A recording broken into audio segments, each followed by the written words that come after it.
How you going, guys? Curtis from Cutting Edge Engineering. Today's job we're going to be continuing on with rebuilding our boom section for our Franna Crane. So in the last video we assembled and tacked together the new boom end and the fore block, but before we can install that into the new piece of RHS, there are a few pieces I need off the old boom section. So I'm going to get this in the workshop and get those parts that I need.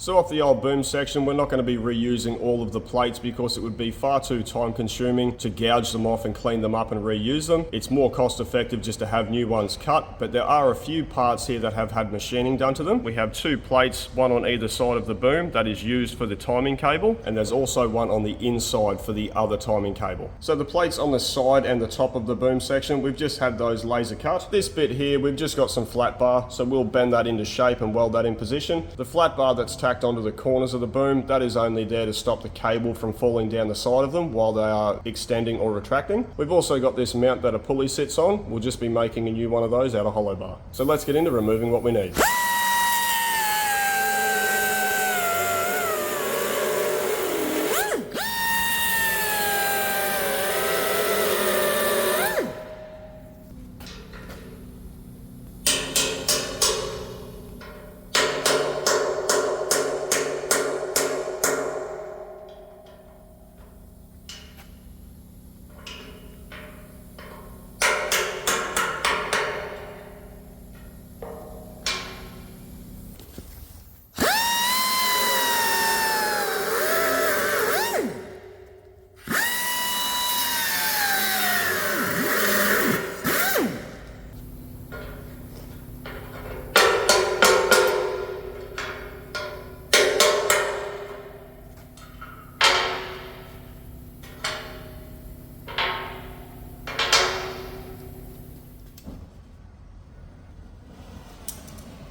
Righto guys, so that's the three parts we need off this old boom section. They're just going to need a quick grind up before I can weld them onto the new piece of RHS.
So I don't need anything off the other end of the boom because our crane is not going to be using the manual extension anymore, and the new boom end will be incorporated into the RHS instead. So that's it for this boom section. This is going to end up in our scrap bin and go to our metal recyclers and get turned into something else. So we're going to get this out of the workshop and bring in our new piece of RHS.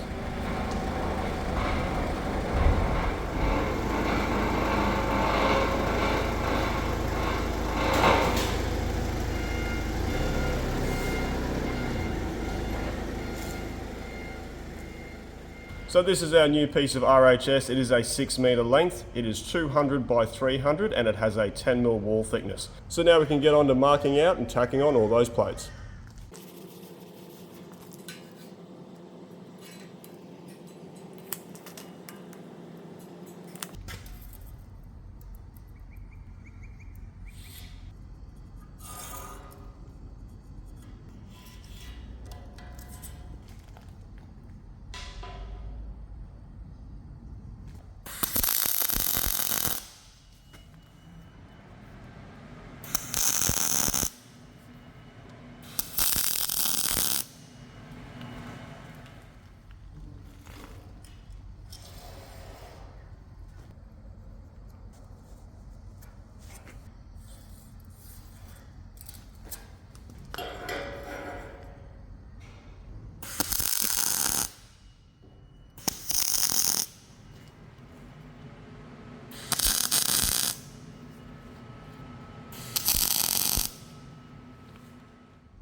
So with those welded on this side, we're going to flip it over and do the same to the other side.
Now that they're welded out, we're just going to flip it over so the top is facing up. I'm going to mark and cut the hole location for the pulley mount, which I made off camera using a scrap piece of pin.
So I'm just going to clean up that hole using a die grinder with a 50mm stone, and I'm going to test fit our pulley mount.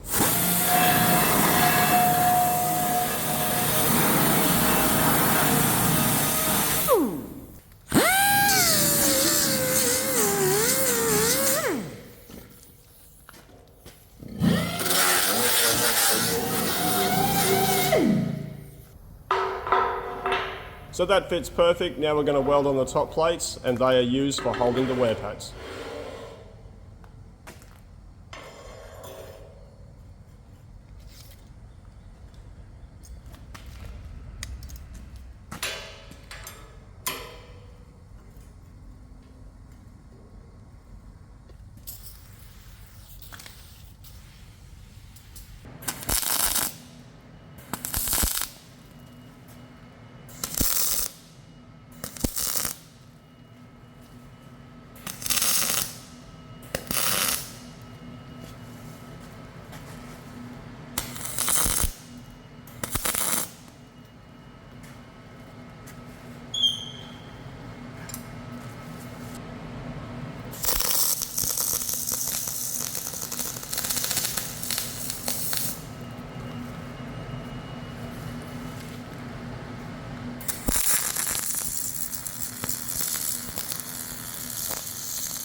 So while the boom's in this orientation, I'm going to mark and cut out the holes for the wear pads on the bottom of the boom.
Now with that done, we're going to get on to welding in the inside plates.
So now I need to weld in the pulley mount, but because I need to weld it in from the inside, I'm going to flip the RHS over again so everything's down hand and nice and comfortable.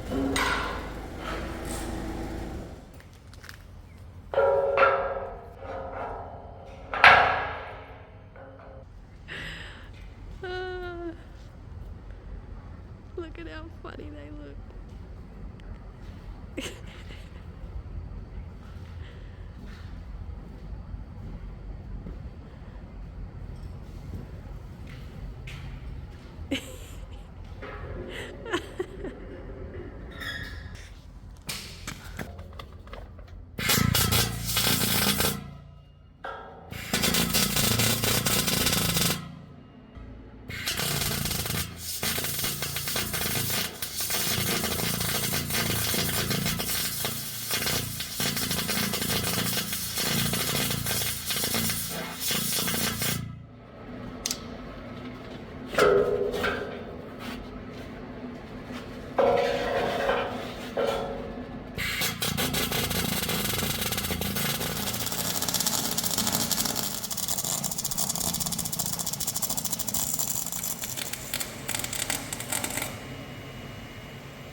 So I got that welded in. It was pretty difficult. There wasn't a great deal of room and very limited visibility, but I did end up getting a full weld all the way around it. Now what I need to do is reset up the RHS so we can fit our new boom end.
So I've got that repositioned, I've got plenty of clearance around it to maneuver the forklift, but before I can install the new end, I do have to grind down the inner weld seam from when this was manufactured.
So that went in pretty trouble free. I do have a small gap up at the top, so I'm just going to put some clamps on there. I'll use a come along to pull it into alignment, and then we can check the sides of it to make sure everything's nice and straight.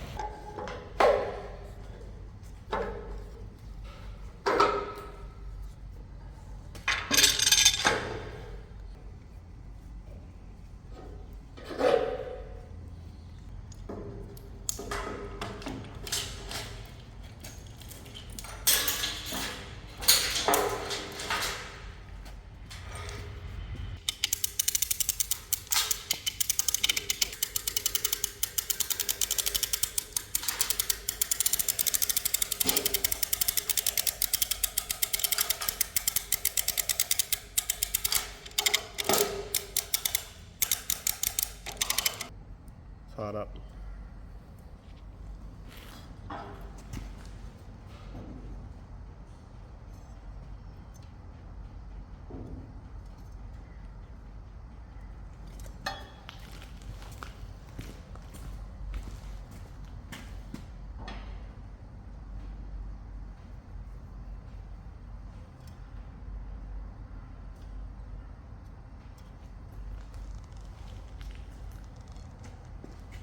So that's spot on. Now I can tack it in place and get rid of these clamps.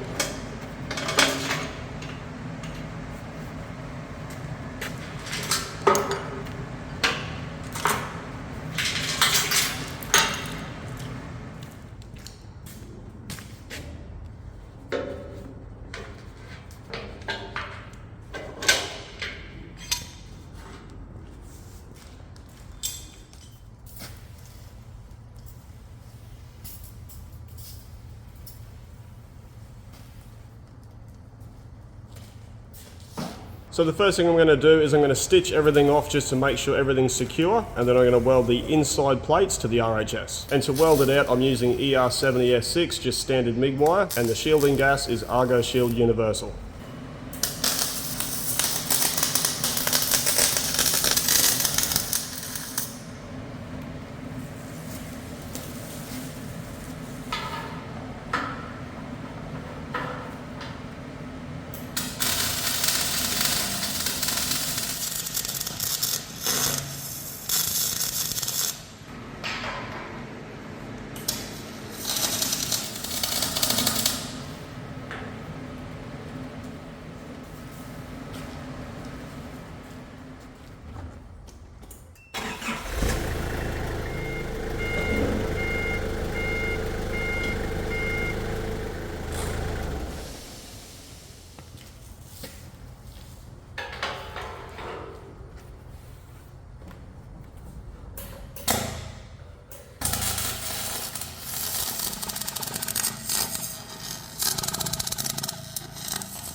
So I've done a pass on each of the internal plates. I'm just going to do a second pass on top just to cap them off.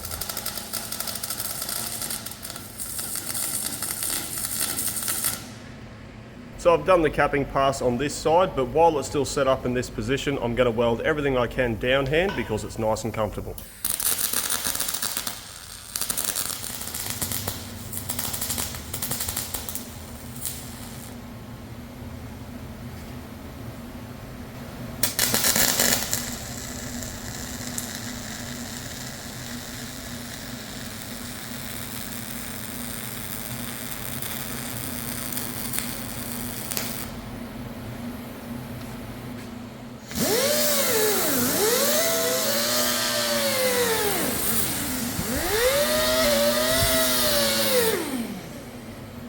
So something I thought I'd explain why we have two sets of 16mm plates on each side of our boom end. Because we've removed the manual extension, the next section has a lot of space inside it, and that space had to be taken up in order for our pulley system to work correctly. Rather than machining up 4 big spaces 190mm in diameter plus other spaces to go around the rhino hook, it was far easier and cheaper just to order a second set of plates to take up that gap. And using just 32mm plate on each side would have been a lot harder to handle, and that would have just been a lot of waste of material going down inside the RHS. And the company who laser cut these for us, they can't cut 32mm thick, and the 4 pieces of 16mm was actually a lot cheaper than 2 pieces of 32.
So now with all that welded, I'm just going to weld a piece of flat bar across the front of the RHS, which is just going to tidy up the end and make it look neat. But I'm also going to change out my handpiece because this one is getting a little bit uncomfortable.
Righto guys, so that is our boom end completely welded out. That took about 2.5 hours with all the repositioning and rolling it over. I'm really happy with how that looks. It's turned out exactly how I wanted it to. So there's just one last thing that I need to do. I need to tack the flat bar to the top of the RHS. So I'm going to take it back outside, turn it around, bring it back in and get that done.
And the purpose of that flat bar is to stop the winch cable from falling down either side of this extension if the cable is to get any slack in it.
Righto guys, so that is our new boom section, about 98% complete. I'll give you a breakdown on what it cost to build this. There was $1,300 in the RHS, about $1,100 in plate, and about $150 in flat bar and miscellaneous materials. So for $2,500 and about a day's work, it was well worth the effort. That is a pretty significant saving compared to buying it. A friend of mine has an AT16 Franna, and he bent this exact stage on his machine, and it cost him over $10,000 to get it replaced, but that didn't include the disassembly of the boom or putting it back together. But there are a few things I still need to do before I can finish it. One of those things is the piece of flat bar that holds the cable in the pulley on the other end of the boom. I'm going to make that bolt in rather than a weld-in item. I also need to weld on the stop plate that goes on this end of the boom, and that is so it bottoms out against the section before it, so that prevents it from overrunning its cables or damaging something. But I can't weld that on just yet because that's one plate I forgot to order. And I also need to fit a blanking plate that will be going down this end of the boom, and it will be fitted after it has been painted. It will be siliconed in place to stop water going down the boom. And obviously we still need to sandblast and paint it, but I hope you enjoyed seeing us build our new boom section. Stay tuned for the next video. Thanks for watching. So something... Wow. Is that good? You ready? Yep. How you going guys? Curtis from Cutting Edge... Oh wait, what was after that? Why don't you just attempt it yourself? Oh, fuck me. Oh, fuck me. Oh, fuck me! No comment. Fuck off, train. So that's it for this boom section. This is going to end up in our scrap bin and go to our metal recyclers and get turned into something else. Like a Dodge Ram, Mitsubishi. They wouldn't use this sort of steel on a Nissan though. What am I doing? I said stay down there. Oh. Okay, B-roll, point start. Yeah, where are you going? Over here. What? What are you doing? I said stay down there. So this is our new piece of RHS. It is a 6 metre length. It is 200 by 300 and it has a 10mm wall thickness. It is made in Japan, where all the top quality stuff like Nissans come from. These just hold the... These hold the nylon wear pads. Do we call them wear pads or like shims? Doesn't matter. They're a wear pad, not a shim. Oh, okay. I can't remember because there's ones on the side. They're also wear pads. Oh. They're guides. Like pad guide, they're guides. Wear pad, guide pad. Stop. Fuck off, man! Can you see that, or is it just Yeah, me? it's near your head. Yeah, fuck. it's near your mouth. Oh, turn your helmet on, dickhead. Shit. I can't see shit. Can't see fucking shit in there. Can't see fucking anything. Seriously, bird? He just knows when it's time to talk. Ew.